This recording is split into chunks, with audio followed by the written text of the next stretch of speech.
In this video, we're going to look at something called formal charge. This is one of the most fundamentally sort of useful things in organic chemistry and when studying molecules. And it's one of these lectures that we may not refer back to, but we're going to be using formal charge a lot through the rest of the semester and into Organic 2.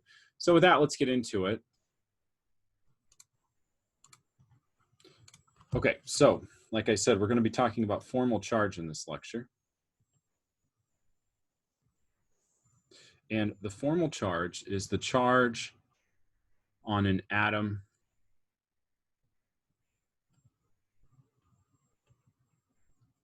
within a molecule or polyatomic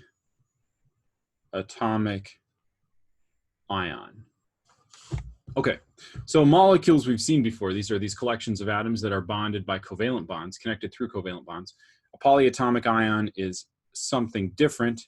Poly means many. We're going to be looking at polymers at some point in this semester. Atomic means atoms. And then ion means something with a charge, something with an imbalance of protons and electrons. Okay, so an example of a polyatomic ion is carbonate.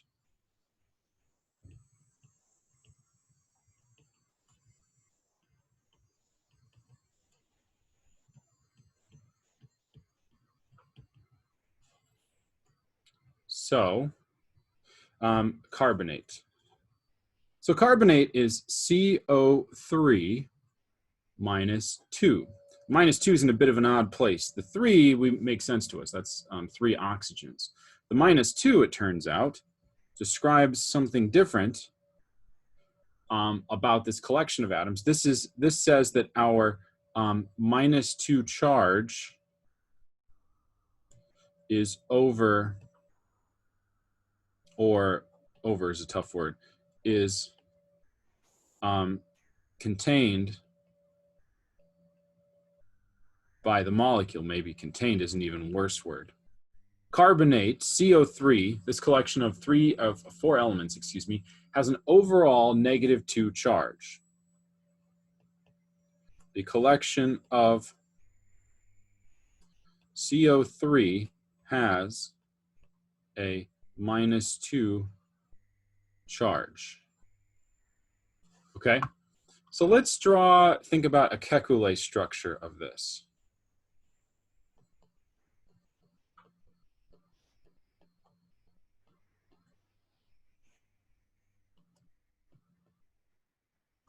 Okay, so on a Kekulé structure, we would have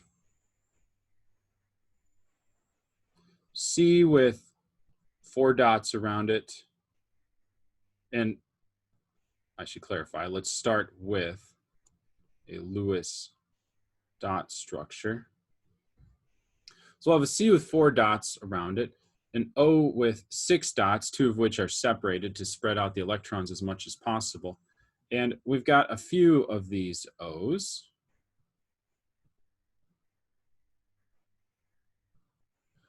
But in addition to this, we have 2 electrons, or 2 extra dots. Now, why is that? Why is that? Because that we have a -2 charge. And what that means is as a result of having a -2 charge here in carbonate, we're going to have 2 more electrons than I suppose we'd expect. That is to say, if we had CO3, we'd have 1 C with 4 dots, 3 O's, each of those having 6 dots around them. So we have 2 additional dots that we have to add to our Lewis dot structure. Let's start like this. Let's say we've got our C in the center. Now what I'm going to do is I'm going to attach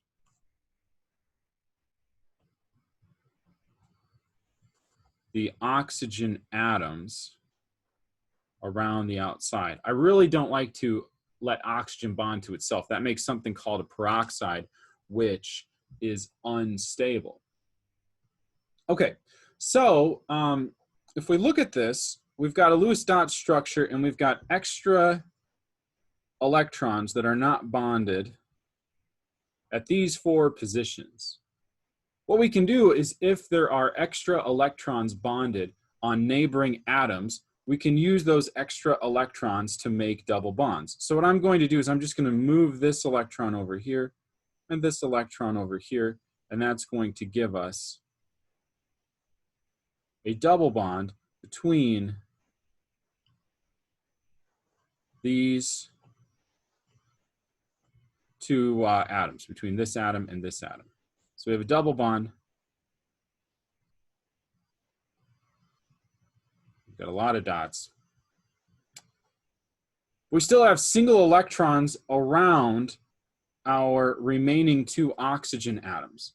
But what we can do is we can then add, and what I'm going to do is I'm just going to clean this up. Let's calculate this. Let's calculate this. It's going to start being a little bit easier to see what's going on if we reduce the number of dots even a little.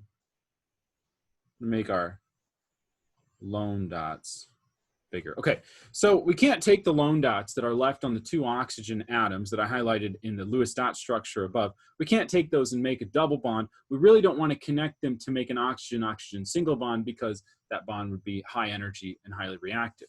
But instead what we can do is now we can add our 2 additional dots. Where do these 2 dots come from? Remember, I defined CO3 as having a -2 charge. So that's like me saying, okay, in this problem we have these X number of elements, H2O, draw a Lewis dot structure. I'm just adding another dimension to this by saying we have CO3 and a -2 charge, which tells you have 2 more electrons than you need. So what we can do is we can add some dots to the sort of holes in our structure, to the sites where we don't have a pair of electrons. So I've added those new electrons at those highlighted positions, and we have now 2 new lone pairs. So adding 2 electrons gives us 2 new lone pairs. Okay, now what does that mean? That means that our final Lewis dot structure is like their final Kekulé structure. It's like this, where 2 of the oxygens have 3 lone pairs. 1 of the oxygens has a double bond with 2 lone pairs. Now, what it turns out we need to do is we need to define where we added those electrons, okay? So that when somebody comes along and they look at this Lewis dot structure, they say, okay, I know where that person added their 2 additional electrons. We're going to put a -1 over the oxygen atom on the left and -1 over the oxygen atom on the right. So we add a charge for each electron that we added. So we added a charge of -1, and we positioned that over those 2 oxygen atoms. Now, with this structure,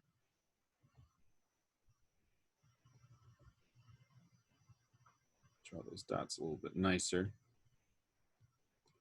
With this structure and the negative charge, we can then see how the overall charge is -2. This collection of many atoms, this polyatomic system, many atoms, polyatomic system, has 2 -1 charged elements. And as a result, it's going to have an overall charge of -2. And so this polyatomic ion is an anion because anions have negative charges. So we had 2 additional electrons to add, and we put them on the oxygen atoms, which was nice because the oxygen atoms had 2 holes. If you want a deeper look at that, you could say the oxygen atoms are more electronegative than the carbon, so they're more likely to accept those new electrons. Okay, what we're going to do though is we're going to define the formal charge again. Now that we've seen this brief discussion, this is the charge on an individual atom in and we can have a molecule or a polyatomic ion. It's the same in either case. So the formal charge, that's that same definition from the first slide, is going to be these negative ones. It's not the -2. The -2 is the overall charge. But on those individual oxygen atoms, we have a -1 charge. What I want us to be able to do is calculate, and it's a very not too difficult, like you can do it without a calculator, but is to calculate / maybe determines a less intimidating word. The formal charge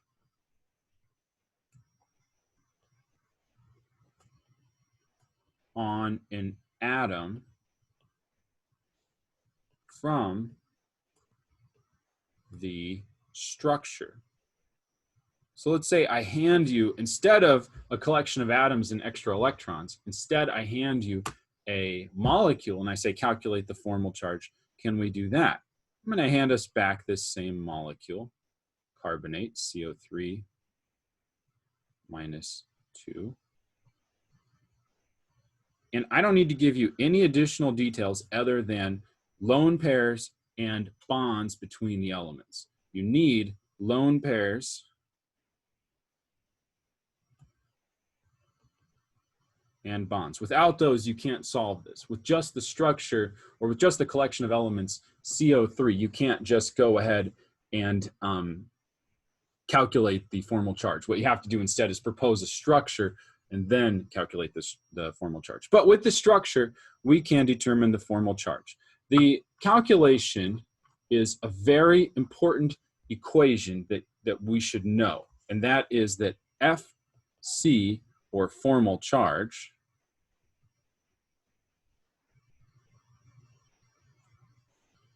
equals the group number minus the number of bonds minus the number of non-bond electrons. Group number minus the number of bonds minus the number of non-bonding electrons. Okay, what I'm going to do is I'm going to label, I have C, and then I'm going to label this O as a star, triangle, and square. So we have 3 O's, I just gave them different labels.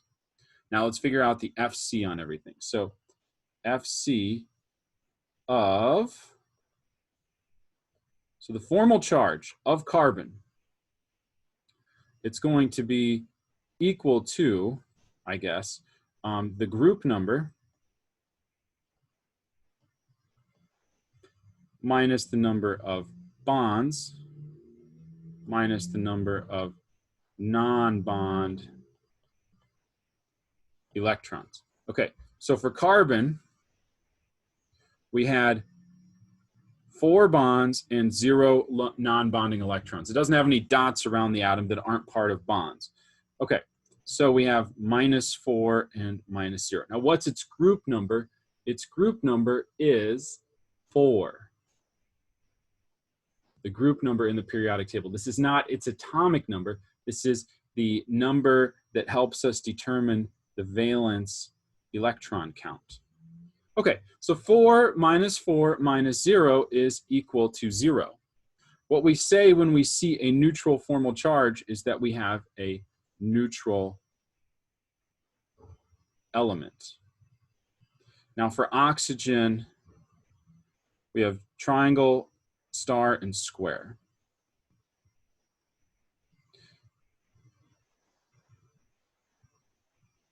Okay, this was triangle, or excuse me, that was star, and then triangle looks like this, and then square looks like this without that extra pair of electrons. Okay, so oxygen in every case is group 6. It has 6 valence electrons or 6 dots around it in for the most part. Okay, so the number of bonds in both star and triangle is 1. It only has 1 bond. Notice that I keep that number as 1. I know there are 2 electrons in that bond, but bonds count for 1. In the last example, square, we have 2 bonds. Now for the number of non-bonding electrons, that's the number of dots around the outside. I think I've done this enough to where I got a little sloppy. Sorry about that. But we have 6 in the case of star and triangle, and we have 4 in the case of square. So we have 0 for the case of square, but now 6 minus 1 minus 6 is equal to -1 for the star and the triangle examples. Now, what does this mean? This means we need to label O star and O triangle with a -1 formal charge. So I handed you a blank structure that is a structure without formal charges of carbonate, and then using this formula, which you should commit this formula to long-term memory. Using this formula, you said to me, well, I need to add a -1 here and here because those have formal charges. 0 formal charges are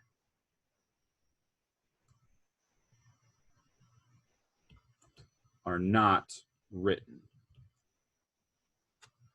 So we don't write a bunch of zeros. For the most part, the elements in our system are going to be neutral.